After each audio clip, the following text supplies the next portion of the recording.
Hello, fellow hunters. Well, it's time to take a look at the second episode of Supernatural Season 1, Wendigo.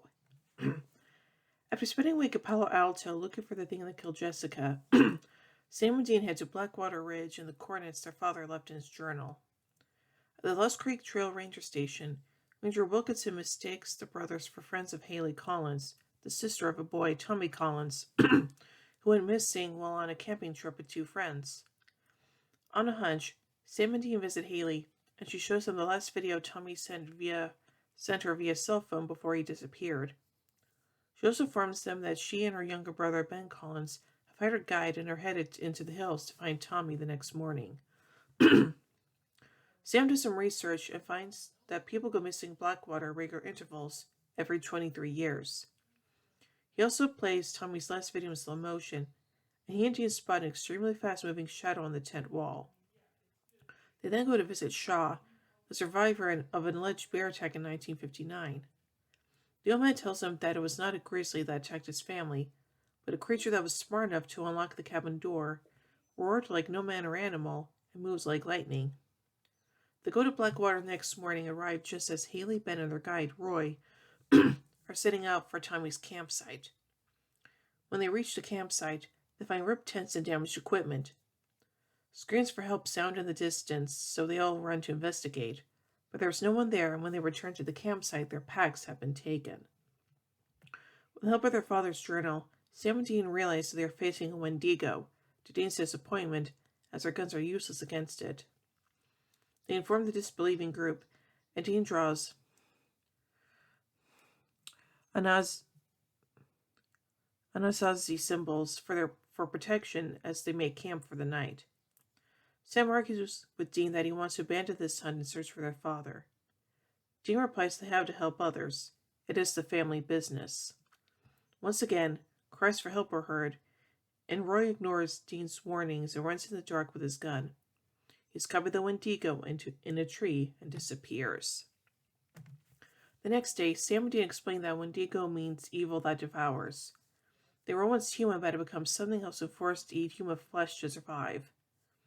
Tommy may still be alive, as Wendigos hibernate and like to store live food, so they follow Wendigo's bloody trail. Arnold Maltov says the only way to kill a Wendigo is with fire.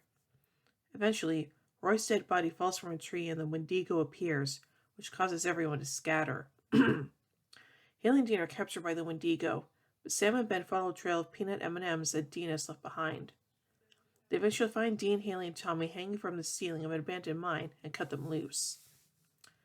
Dean finds two flare guns along with the rest of their stolen supplies, and while Sam leaves with the Collins siblings, Dean tries to draw the Wendigo away. The Wendigo follows Sam instead, cornering the group. However, Dean appears from behind and shoots his flare gun into the Wendigo's chest. The Wendigo bursts into flame and drops dead. They then make their escape and summon help. The group then fabricate a story that they were attacked by a bear to tell the police. Haley thanks Dean and then leaves with Tommy and Ben in the ambulance. Dean jokes that he hates camping, informs Sam that they will find their dad. Sam agrees, but in the meantime, he's driving. So anyway, let's take a look at some continuities throughout this episode. This is the first appearance of Tommy Collins. Sam and Dean use the coordinates found in their dad's journal from the previous episode to try and find him. This is the first time demons, skinwalkers, and black dogs are mentioned, although they will not appear until later in the series.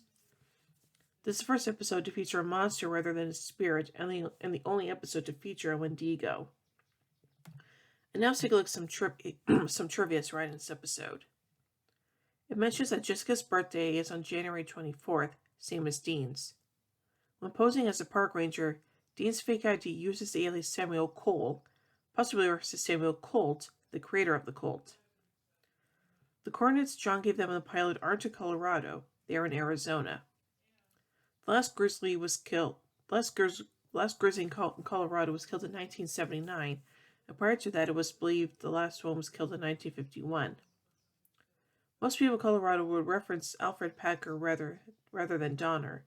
It's a regional cannibalism tale. In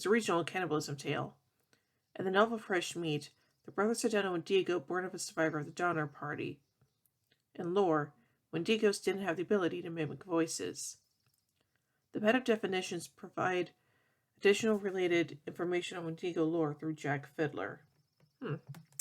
So far, I say this is a pretty interesting episode, and it's definitely one of those Monster Week episodes, but done in a fun way, so yeah.